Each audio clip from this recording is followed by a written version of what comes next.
Langka-Langkaan sa Cavite. At dahil sa hirap sa biyahe at mababawasan pa ng pamasahe ang 542 pesos na kita nila kada araw, nagsabi sina Aling Lolita at Mang Christopher na hindi sila makakasama sa Cavite. Takot din silang mahawahan ng COVID habang nasa biyahe. Sabi ng kumpanya, meron namang matutuluyan ang mga empleyado sa Cavite. Pero ayon sa ilan nilang mga kasamahan, hindi komportable ang kanilang pahingahan doon. Ang problema, sinabi umano ng Polytechnic Manufacturing na walang makukuhang anumang benepisyo ang mga empleyadong hindi sasama sa Cavite na magre-resign. Ayan. So makakausap natin via Zoom si Aling Lolita at Christopher para alamin ang kanilang mga karapatan. Magandang hapon sa inyo, Aling Lolita at Mang Christopher. Uy, nandito na si Kong Apid. Kong Apid, ikaw ba'y nandyan na? Okay, mamaya basta susulpot na lang yan galing sa bundok na tralala. Ay, ayan na! Ma'am Ayan na Ces. si Kong Apid. Hello? Ayan! Hello! Magandang Lunes! O, ano na, stress drillon ka ba? medyo pinagpapawisan pa nga ako, Ma'am Ces. O, sige. Ayan. Ayun, kasama na natin si Lolita at si Christopher. Ayan na nga. So, maikling kwento po galing sa inyo, Aling Lolita at Mang Christopher, para maidulog natin ang problema ninyo sa DOLE. Ayan, sige po, go ahead. Ma'am Ces, ako po si Lolita Manzano po na nagtrabaho po sa Polytechnic Manufacture Incorporated po. Nag-start po ako na mawala ng trabaho ng September 11 po. Kasi ang sabi po nila, ililipat na daw po sa Pala-Pala o sa Langkaan. Pero una pa lang po, hindi po talaga ako sasama kasi sa day lang pong pandemic, yung mga anak ko po, hindi ko po maiwan. Isa po akong solo parent, may 5 anak, tsaka byuda na po ako. Tsaka natatakot na rin po ako, ma'am, na sa pagbiyahe, lalo na po ngayon, dami nang namamatay sa virus. Opo. Regular po ba kayo, ma'am? Regular na empleyado po ba kayo? Po, ma'am, 32 years po ako nagtrabaho. Ang tagal na. 32 years, tapos ang sweldo mo 500 magkano kada araw lang? 542 point. Meron po, ma'am, na ganun. Tapos, ano po, ma'am, ang hiniling ko... May SSS po ba kayo? May SSS, PhilHealth, ganon? Meron po naman. Kompleto naman po sa benefits. Okay. Sige. Ma'am Christopher, magandang hapon po sa inyo. Kayo naman po, ilang taon na ba dyan po sa kumpanya? 12 years po ako, 12 years. 12 years. Regular din po kayo? Regular din po. Opo. O sige. Tapos, sinabi ba sa inyo na dahil hindi kayo sasama, hindi kayo bibigyan ng separation benefits? Ako po, ma'am, naka 1 year na po ako sa Cavite. Hindi lang po ako tumagal. Gawa po ng masyado ako na pressure doon sa Cavite. Gawa po ng patitirahan. Para kami tinaparong sa loob ng tirahan. Mainit. Mainit, tapos tabi-tabi dapat, di ba, may social distancing? Oo. Okay. So ngayon, ang inyong gustong malaman kung pwede ba, dapat ba kayong bigyan ng benepisyo kung ayaw nyo ng mamasukan or magtrabaho doon sa bagong pabrika. Tama po ba? Opo, ma'am. Ayan. O sige, di isama na natin ngayon sa ating usapan si Yusek Benjo Benavides ng DOLE. Ayan. Good afternoon, Yusek. Ayan. Magandang hapon din po, Ma'am Ces, at kay Kong Apit, at sa mga taga-subaybay po ng inyong programang Basta Promdi, Lodi. Ako po ay probinsyano din. Ay, ito talaga po. Very good. Oo nga. Kababayan ko po si Kong. Alam namin na si Secretary ay may meeting. Kanina nakikita ko pa siya dito sa Zoom pero alam namin, syempre, busy siya. So, ano po ba ang pwedeng ilaban ni Mang Lolita at ni Mang Christopher sa kanilang karapatan bilang mga manggagawa? Unang-una po, masaya po kami na may mga manggagawang tumitindig sa kanilang mga karapatan. Katulad ng kaso pong ito, gusto ko po munang ilahad kung ano po yung mga umiiral na batas patungkol po sa tanggalan, patungkol po sa pagbabayad ng separation pay.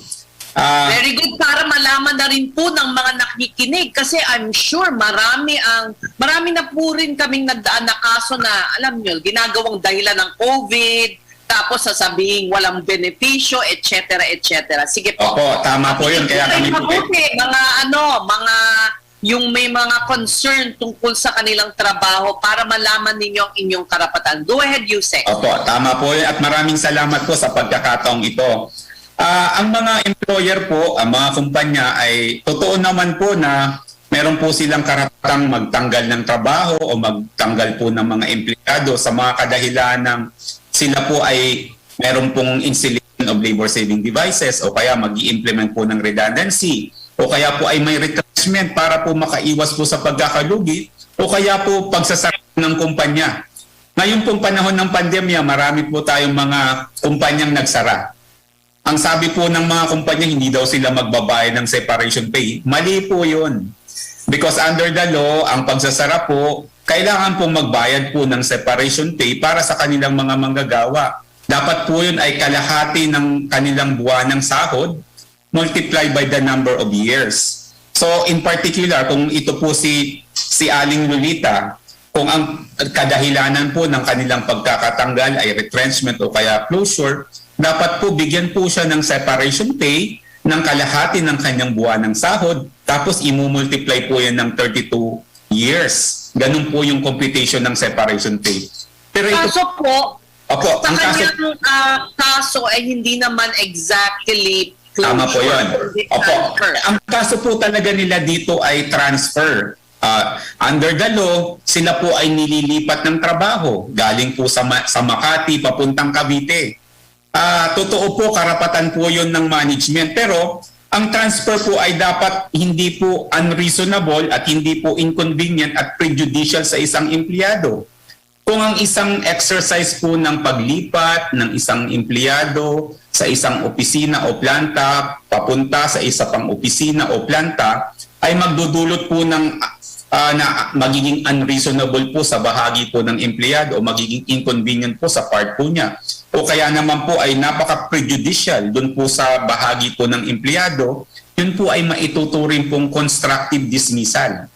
At kung ito po ay isang kaso ng constructive dismissal, kailangan pa rin po magbayad ng separation pay. Ano po ang computation?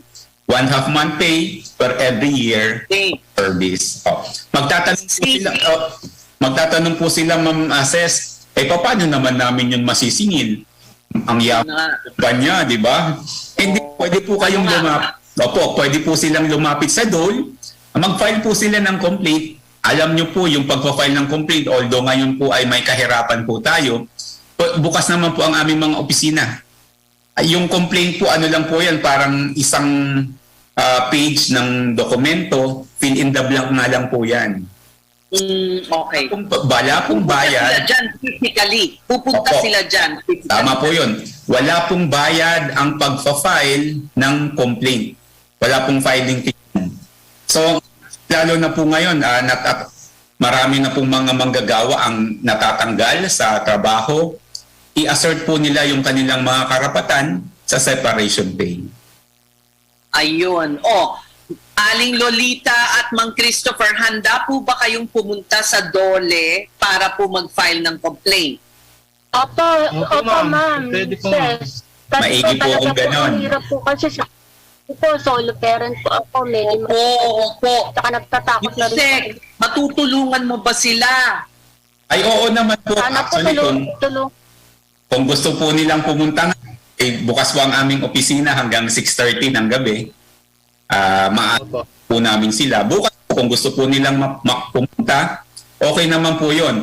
Pero maaari po sanang bago sila pumunta, kausap po muna, pwede ko pong ibigay na sa kanila yung form para makita ano ba yung form na pipilapan ko. Mga ganun, para ma-familiarize na po sila. Opo. Meron ba kayong Viber o ano na pwedeng padala ni ang itsura ng form or email? Ma'am Aling Lolita? Para makita nyo na, para mahanda nyo na yung inyong sagot Opo. at tagal doon. Sir, Benjo, meron po akong file sa Senadoli po, November 8. O, nag-file na pala kayo. Ano po ma'am nangyari? Ano po, November 8, November 15 po ang ano namin, yung... Parang ang tagal pa ata ang hearing. Opo, ang tagal po kasi... Nag-file na po kayo. Saan po kayo ma'am nag-file? Ito po sa may Buendia po, sa Okay, Makati. parang ang tagal pa ata po nun. Hayaan nyo po po ako check yung record kasi malamang nasa huling pila na eh. I-prioritize po natin yung kaso po ninyo kasi taga-Cavite. Nasa pa yung kumpanyang kakasuhan nyo eh. Ayan. So, pwede nyong i-abante. Yes, opo. Kausapin ko po yung director po ng Makati Field Office po namin. Nandiyan po yan sa Buendia. Opo. Prioritize po yung kaso nila Aling Lolita at Sir Mang Christopher. Hindi pwedeng manimutan ang pangalan Mang Christopher dahil si Christopher De Leon ang kanyang payo. Opo. Christopher, kasama po ba kayo sa nag-file? Sa pag-file? Ako ma'am, wala pa akong filing ng ganyan. Yun. Ay di isama na po natin. Ganito po, kasama naman kayo dyan ma'am eh. Sabihin na lang po natin, joint complaint po yan. Opo. Kasi naman po yung kumpanyang kakasuhan nyo eh. Magdadagdag lang po ng complainant. Parang iaamin lang po natin yung form o yung complaint. Magdadagdag ng mga nagre-reklamo. Ayun. Kayo na po bang bahala dyan o may kailangan kang gawin? Kayo Opo na. ma'am, kami na po ang bahala. Pero makikipag-ugnayan po ako kay Mang Christopher para po dun sa detalye yung buo po niyang pangalan at kung iba pa pong personal circumstances ni Mang Christopher. Opo sir, okay lang po. Opo. Ayun. So, kayo na po ang bahala makipag-ugnayan. May po-contact na lang po kay Aling Lolita Yusek. Ma'am Ses, pwede ko pong ibigay yung aking numero para po makontak. Okay. So, baka may... Siguro offline na lang po. Okay, sige Offline po. na lang at makadagsain kayo ng tawag ng mga nanonood kayo. Okay po. Wala pong problem. Sige po. Sige, ayan. O di meron tayong pag-usad. May pag-usad tayong nakikita. Siyempre, susundan namin tong kaso ni Aling Lolita at Mang Christopher. And we thank you very much, Yusek, for your time. Ayan. So, from November, baka maging Oktubre. Opo, dapat sa susunod na buwan na eh. Kasi mabilisan po dapat ang proseso. Lalong-lalo na po sa mga ganitong kaso na nawala ng trabaho. Ang karamihan po sa mga kaso po ngayon ay yung delayed payment. So, marami po talagang ganyan ngayon. Kaya tinutulong sila. Okay, marami pong salamat, Yusek Benjo Santos Benavides ng Dole. At salamat sa inyo, Aling Lolita at Mang Christopher. Mang Christopher, may dagdag kayo? Yung question ko ma'am, nag-resign ako ng March 2020. Nag-resign kayo? Ba't kayo nag-resign, sir? Na-pressure ko kasi ako sa Cavite. Okay, wala pong problema yan. Sige. Okay, wala pong pag-usapan po natin yung detalye. Sige, pwede namang parang... Forced resignation po yung... Okay. Pero dapat siguro, ang advice, tama po ba, Yusek, na wag mag-resign? Tama po yun. Wag mag-resign. Kasi ang resignation po, generally, wala pong entitled separation pay. Okay. Sayang naman po yung mga taon na pinagserbisyuhan po niya. Correct. Hanggang hindi nyo naigigiit ang inyong mga benefit, wag po kayo mag-resign. O sige, Mang Cristo, may sinasabi pa tong dalawa. Sige, go ahead. Kasi po, ako po, pilit po nila akong pinagagawaan na resignation letter. Tapos, kung di raw po ako gagawa nun, iaawol daw po nila ako. So mas ganun po, mas maganda po yung kwento nyo, ma'am. Isasama po natin yan sa... Coercion na yan, coercion. Opo, ayan po yung forced resignation po talaga eh. Ganun din sa kaso ninyo, Ma'am Christopher. Opo, tama po yun, Ma'am Ses.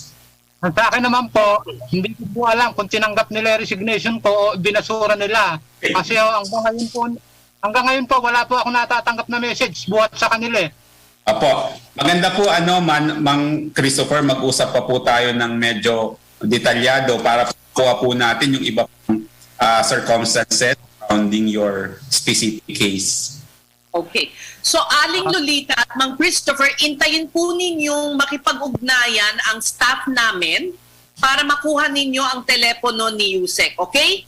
Para kayo ay makapag-usap. Alright? Maraming salamat. Ses. Ma'am Ses, Salamat. Huwag Maraming po kayong magpasalamat pa hanggat hindi po natin naaayos ito. Sige po. Thank you very much again. Ayan. Kami po ay humingi ng paliwanag sa Polytechnic Manufacturing para marinig ang concerns nila. Para naman marinig din natin ang side nila. Pero nagpadala sila ng pahayag at sinabing hindi muna sila makakaharap ngayon. Pinayuhan umano sila ng kanilang abogado nang humarap na lamang sa tamang forum o ahensya. Ayan. Tamang forum ang DOLE. So, po, Polytechnic Manufacturing, humarap kayo sa DOLE, ha? Ayan. Sige, marami pong salamat sa inyong tatlo ulit. Muli, Yusek Benavides at kay Aling Lolita Manzano at naku, kamag-anak pa ata ni Edu Manzano ba? Yung isa Mga artistahin pala to eh. Sige po, sa pagbabalik naman ng Basta Promdi, Lodi, good news naman tayo. Hindi tayo naman nawawala ng magandang balita o kwento. Kikilalanin natin ang Cebuanong gumagawa ngayon ng pangalan sa Hollywood sa pagbabalik po ng Basta Promdi, Lodi. Ang totoong probinsyano, Congressman Alfred de los Santos at ang batikang mamamahayag sa radyo telebisyon, Ses Drilon, Basta Promdi, Lodi! Sugar, creamer, coffee, sugar, creamer, coffee. Bored at home? Counting 3-in-1s. Count 3 sets of Warrior 3 Post. 8, 9, 10. Maintain your yoga fitness even while on lockdown. Feel the surge at home. Work out with our celebrity coaches and join your favorite classes like yoga, high-intensity interval training, Zumba, and more. For more information, check out our Facebook page, Surge Lifestyle PH. I feel the surge at home. Ang programang ito ay hatid sa inyo ng Macapa Corporation. Isa sa mga nangunguna sa industriya ng construction at nakilala dahil sa dekalidad ng mga proyekto nito tulad ng paggawa ng mga tulay, kalsada, dike at marami pang iba. Simula 2001, ang Macapa Corporation ay katuwang nyo sa pagpanday ng inyong bisyon at pangangailangan.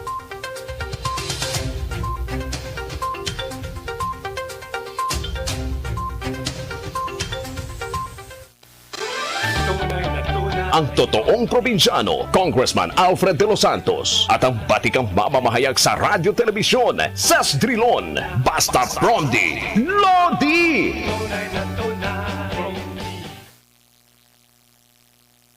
Ayan, nagbabalik ang Basta Promdi, Lodi, pero bago natin kilalanin ang ating kababayan na gumagawa ng pangalan sa Hollywood, ay patrolin muna natin ang ibang mga probinsya sa ating pagpatuloy ng Promdi Patrol. Okay, so dumako muna tayo sa General Santos. 191 COVID patients na dagdag sa General Santos sa loob lamang ng isang araw. Narito ang ulat ni Radyoman Rose Shoco ng RMN General Santos.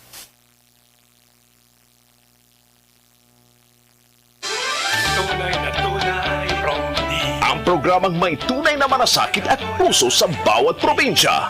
Basta Promdi, Lodi!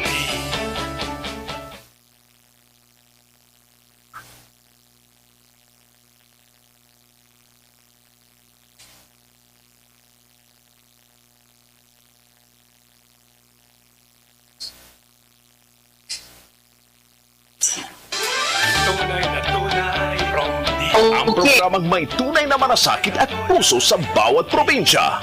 Basta Promdi, Lodi! Promdi, Pride! Kylie Minogue, Dakota Wood ng Hunger Games, David Pomeranz, at jeweler Lorraine Schwartz. Ilan lamang sila sa maraming celebrity sa Amerika at sa Pilipinas na kliyente ni Marlo Corlina na tubong Cebu. Sa edad na 15, nagsilbi na si Marlo bilang hairstylist ng mga beauty pageant at kung ano-ano pang trabaho. Dahil sa hirap ng buhay, nagsumikap siya para makatulong sa gastusin ng pamilya. At nang makipagsapalaran ng kanilang mga magulang sa ibang bansa, naiwan sila magkapatid sa kanilang tiyahin. Kahit hirap, nagtiyaga siyang mag-aral at magtrabaho. Pangarap kasi niyang mapuntahan ang mga magulang na matagal nang hindi nakikita. Ika nga, kayod kalabaw siya, kahit pamorningan pa siya sa pag-aayos ng mga kliyente niya sa mga beauty contest. At nang makatapos ng Bachelor of Science in Psychology, nakipagsapalaran siyang pumunta sa Amerika noong taong 2000. Kahit $20 lang ang kanyang pocket money. Hindi nawala ng loob si Marlo. Nag-aral siya ng vocational nursing sa California at dito nagsimula ang kanyang swerte. Nakapagtrabaho siya sa medical, surgical at psychiatric facility. Taong 2008, kumuha siya ng advanced training sa cosmetology at aesthetics. Ito na ang naging daan para makapagpatayo siya ng beauty and wellness salon sa Amerika, ang MC Aesthetics. Makalipas ang ilang taon, nakikilala na siya sa Filipino community. Nagkamit din siya ng ilang pagkilala sa kanyang galing at ito ang naging daan para maayusan niya ang ilang sikat na Hollywood celebrities. Nang magkaroon ng COVID-19 pandemic, maraming hamon ang kinaharap ni Marlo. Pero hindi ito naging hadlang. Sa halip ay lalo pang lumakas ang kanyang loob at pananampalataya sa Panginoon. Sa ngayon, aktibo pa rin si Marlo sa kanyang MC Aesthetics sa pagtulong sa United Nations at pagtatayo ng simbahan sa Africa. Binuksan ng MC Aesthetics ang global flagship office nila sa One Rockefeller Plaza sa Manhattan, New York, para patuloy na magbigay ng aesthetic at holistic approach sa pagpapaganda. Isa lamang si Marlo sa napakarami nating kababayan na nagpatunay na basta Promdi, Lodi. At kaugnay po niyan, makakausap natin si Marlo Colina. Live via Zoom. Magandang hapon from the Philippines, Marlo. Hello po. Good morning here in Houston. I mean, here in McAllen, Texas. Nandito po ako sa McAllen, Texas ngayon, Ma'am Ses. Hello po.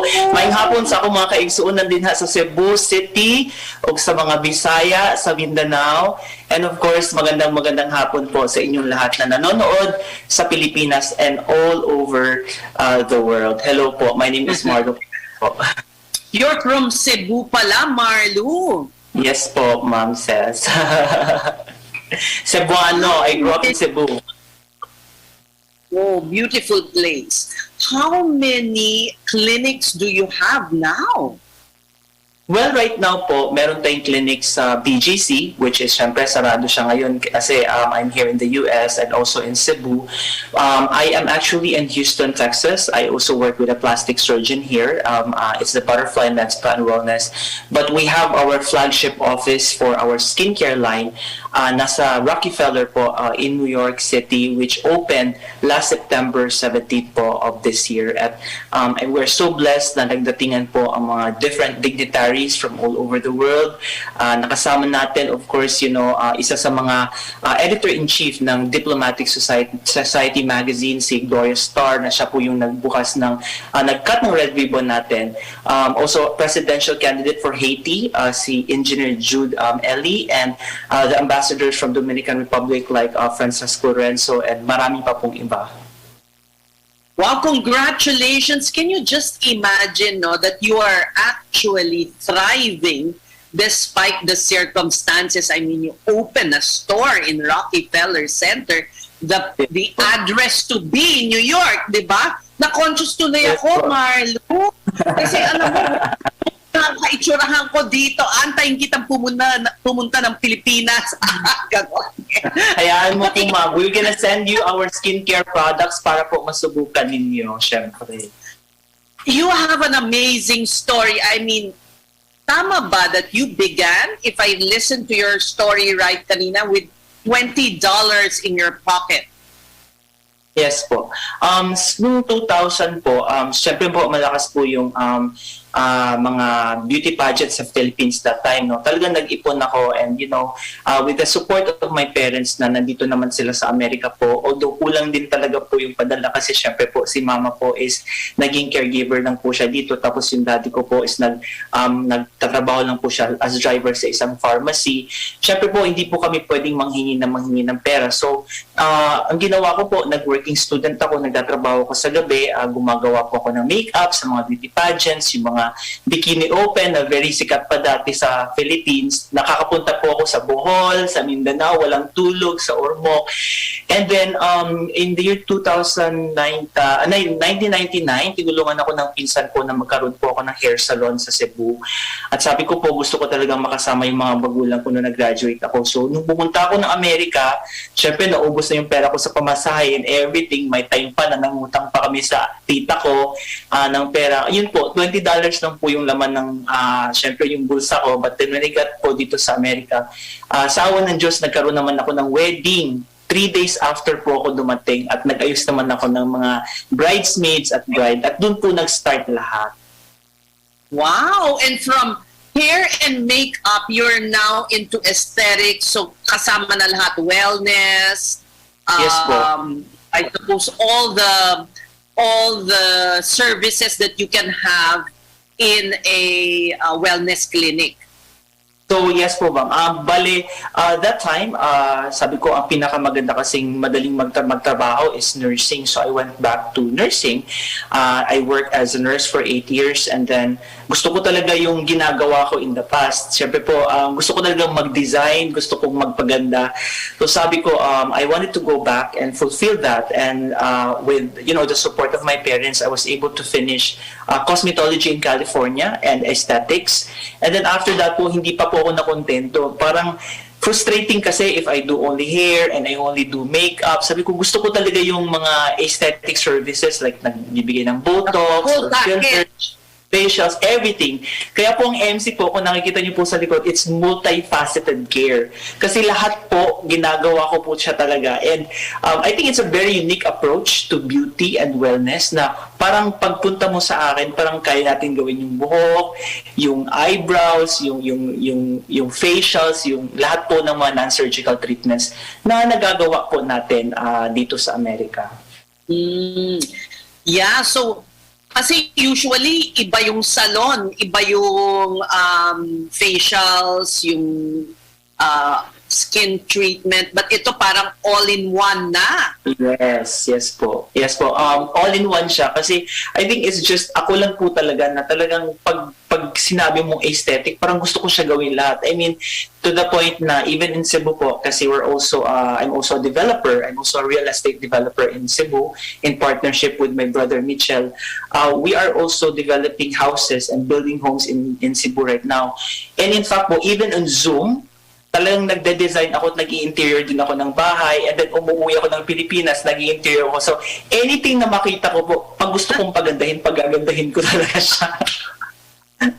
Ang galing, ang galing. Can you imagine parang ang puhunan mo, or well, you began in the US with $20 in your pocket and now you are expanding, no? Opo. Wow, amazing. Pero ano yung pinakamahirap na pinagdaanan mo nung nagsisimula ka pa lang? Merong time bang parang gusto mo nang sumuko? Syempre po, like sa simula, una po wala po naman kaming puhunan, di ba? And I was just saving money at syempre po, may mga times po na talaga isa lang yung sapatos mo, may mga times na hindi ka makabili ng pantalon. May times pa po nung nagsimula ako in 2001, naku, ayoko maiyak dito, pero yung tatay ko, talagang sa sobrang love niya ako po, talagang binili niya ako ng makeup kit na mamahalin. I don't know if I can mention the brand, pero isa siyang makeup kit po. Na, sure. It's the MAC Cosmetics kasi that time very sikat. Everybody wanted that MAC Cosmetics kit, no? That Oo, nice. that time. So, parang you go to Nordstrom's, and Nordstrom's is one of the high-end malls. Parang Rustan's kasi yan ng Amerika. So, syempre po, galing ako probinsya, pag pumasok ka dyan, parang kailangan gumastos ka ng $500 or $1,000. I only had $20 in my pocket, di ba? So, sabi ko sa tatay ko, parang gusto ko yung MAC Cosmetics kasi pag ginamit ko na yan, parang legit ka na pumunta ng Hollywood. Kasi that time po, gumagamit ako ng makeup kit na napakamura. Tapos, ang kaharap ko po mga artista, yung mga beginning artist sa Hollywood na parang, sino tong makeup artist na to na parang ang mura-mura ng mga gamit. And so, with the love of my father, talagang sinuporta niya ako. Talagang sinipe niya po yung credit card niya at ipinangutang po namin yung makeup kit. Sa makeup kit po na yun, nabuo lahat ng pangarap ko. Nakatayo po kami ng bahay sa Pilipinas, nakapagpatayo po kami ng mga negosyo, nakapag-aral po ako at natayo po din yung salon dito po sa Amerika. I think the makeup kit is in Cebu right now. Nakatago yata siya ngayon. You should, that, diba, as a parang, how humble your beginnings were na, as a that was the most wanted makeup kit, I remember that. Pero actually, parang cardboard lang yun di ba? Oo. Meron ka din nun, ma'am. Yes. Yeah, in the year 2000. And I think you are also blessed because your parents were very supportive. Kasi iba yung talagang nasa likod mo ang pamilya mo, di ba? Opo, yung suporta ng magulang, hindi mo talaga mapapantayon yun. Kasi it will come to a point in your life na wala kang takot harapin kung ano yung nasa harap mo because you will always know that you will have a family to lean back, diba? Syempre yung iba po, yun nga po, pag yung brokenness ng ibang tao, pag wala po silang kinakapitan, syempre po, hindi nila talaga magagawa yung gusto nilang gawin sa buhay. And when it comes to me naman po, kahit hindi po ako nagkaroon ng pera, knowing that my parents and my family and a very supportive brother is nasa likod ko po, talagang kaya ko talagang gawin kung ano man yung gustong kong gawin. Kasi anytime, alam ko nandyan lang sila for me to pick me up. And I love the idea, Marlu, that you're investing back your money in the Philippines. Good, because kailangan na kailangan natin dito. I'm sure you're going to create jobs when you build more aesthetic centers, sana all over the Philippines. Pero hinay-hinay lang ang mag-expand. Nako, delikado rin, diba? You have to do it with caution. Yes po.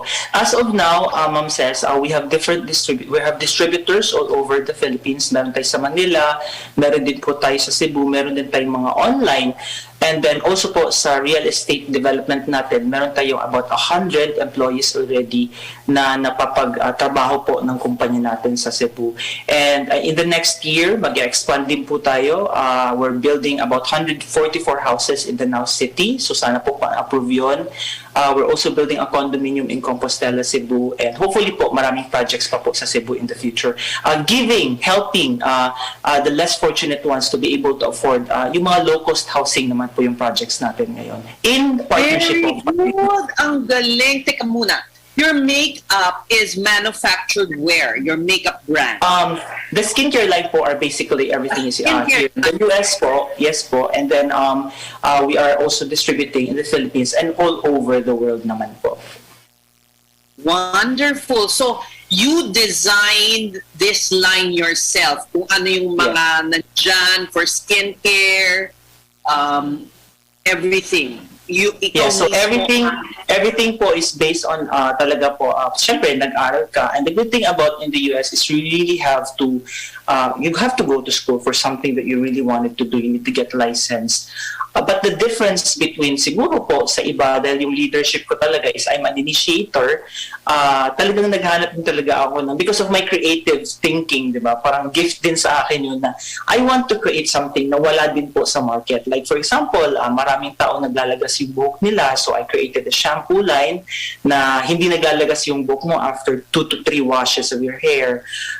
Yung skincare line namin, it helps treating melasma, hyperpigmentation, anti-aging, acne, and all the different sunspots. So, may mga ibang products po na, okay, it treats this and that, but yung sa atin is from hair to skin, and at the same time, body naman later. So, because no of makeup line, Marlu.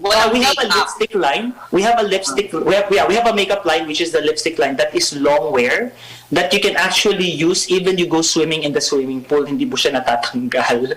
So, because during COVID, di ba, nagmamask kasi tayo. So, during COVID, nagmamask yung mga nurses dito sa Amerika.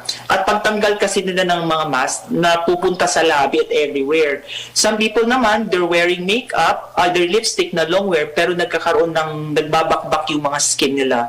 So, what I did, MC, in partnership po with my cousin, Dr. Rizela, nag-design kami ng lipstick line that is readily available na even mag-wear ka po ng mask, hindi po siya natantagal. At lalo na po sa Zoom meetings.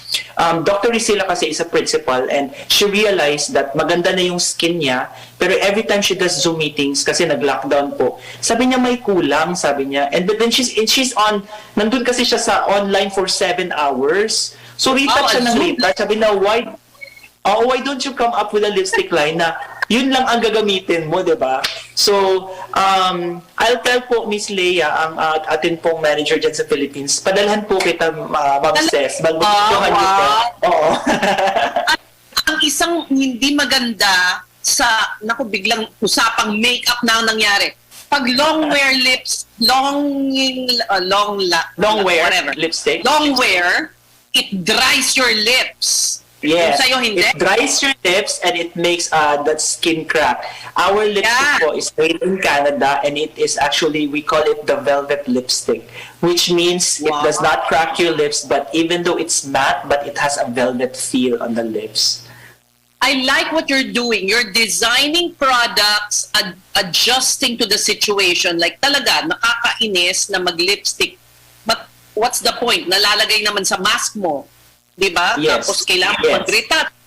It's dangerous pa. You're doing all these things with your hands. So Yes. that is a very creative thing talaga yung you're creating na bagay sa sitwasyon. And Yes. I love that you are really bringing your money back to the Philippines at hindi ka nagpapakasarap lang dyan sa Amerika para makatulong dito sa ating bansa. Yes, Great, you're expanding, not forgetting your roots. Yan. That's, wow, Marlu. Na-conscious ako dahil itsura ko na work from home, walang lipstick, may melasma. Facing an aesthetics expert.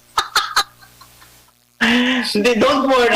Marami po. You look great. You look great right now. You really look beautiful right now.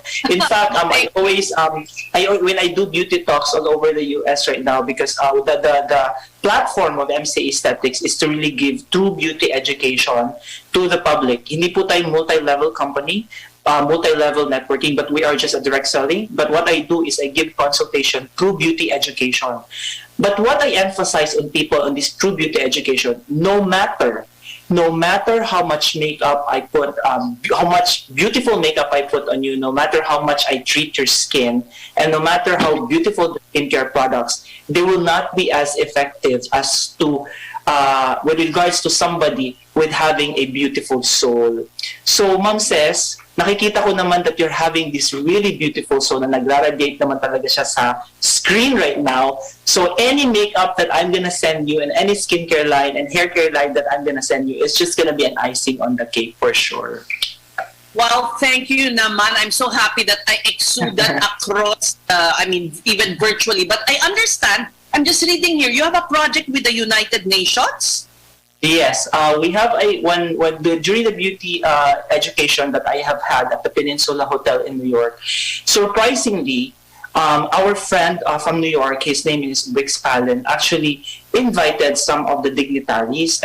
Hindi ko talaga in-expect because I was just expecting like leaders of New York, and he was inviting the ambassador of the Dominican Republic. His name is Francis Lorenzo, and one of the Greek ambassadors, and they were there attending. Parang kung sabi ko, oh my gosh, I have to speak English the whole time, and I have to crack jokes in English the whole time. Parang nag-nosebleed ako, di ba? Sabi ko, Lord, tulungan mo naman ako. But the introduction was great, and I was starting to give the education, and then lumapit siya sa akin, si Francis Lorenzo. Sabi niya, I want to talk to you. Sabi ko, bakit po, what is it about, Ambassador? Sabi niya, go to my office on a Monday. So I went there, of course, with my business partner, Cindy Dunlap.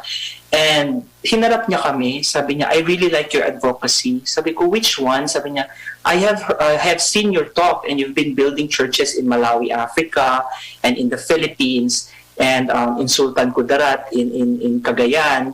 And sabi ko, what about? Sabi niya, I really like that advocacy because you're helping people spiritually. And so why can't we support you, and so that you'll be able to build churches also in the Latin America? Sabi ko, wala akong problema yun. Kasi kung meron naman blessing po, di ba? Kasi the advocacy kasi of MC Aesthetics is transforming lives spiritually. That is through building missionary churches all over the world. So nung na-realize ko, natutulungan daw niya kami, parang nabuhayan ako na, oh my gosh, here is an ambassador from a different country who wanted to support the business so that the business would expand, and so the byproduct would be helping also their countries. So, hindi napaiyak ako that time, Ma'am Cels, kasi alam ko talaga it's the hand of God na, alam mo yun, yung sinasabi niya sa akin, here I am helping you without asking anything in return. Wow, such an inspiring story. Alam mo, we can talk and talk the rest of the afternoon, but we have to go. And thank you so much, Marlu, for your story that I hope is inspiring others. Maraming challenged in this pandemic, not knowing, what to do. Some have lost their jobs, businesses, and here you are actually expanding. So I hope na other people have been inspired by your story, and looking forward to meet you when you come to the Philippines. Yes po, a major beauty talk comes soon in the Philippines po. Good. We'll see you. Thank you so much for sharing your time with us. Maraming salamat. And more power to you. Ayan po si God Marlon bless. Molina, all the way from Texas. Ayan. And nako, buti na lang hindi nakasama si Kong Api dahil mga lipstick ang pinag-usapan namin dito. Ayan. So dyan na naman po nagtatapos ang isa na namang araw ng ating paglilingkod sa ating mga kababayan sa lalawigan. Basta isyong Promdi, ako po ang inyong kakampi, Ces Orenia Drilon, sa ngalan po ni Kong Api de los Santos. Hanggang sa muli, samahan nyo kami isulong ang kaunlaran ng lalawigan at itaguyod ang kapakanan at iangat ang husay ng mga probinsyano. Hanggang bukas, maraming salamat po. Ang totoong probinsyano, Congressman Alfred de los Santos, at ang batikang mamamahayag sa radyo telebisyon, Ces Drilon, Basta Promdi, Lodi! Basta Promdi, Lodi. This is 96.5 Infinite Radio.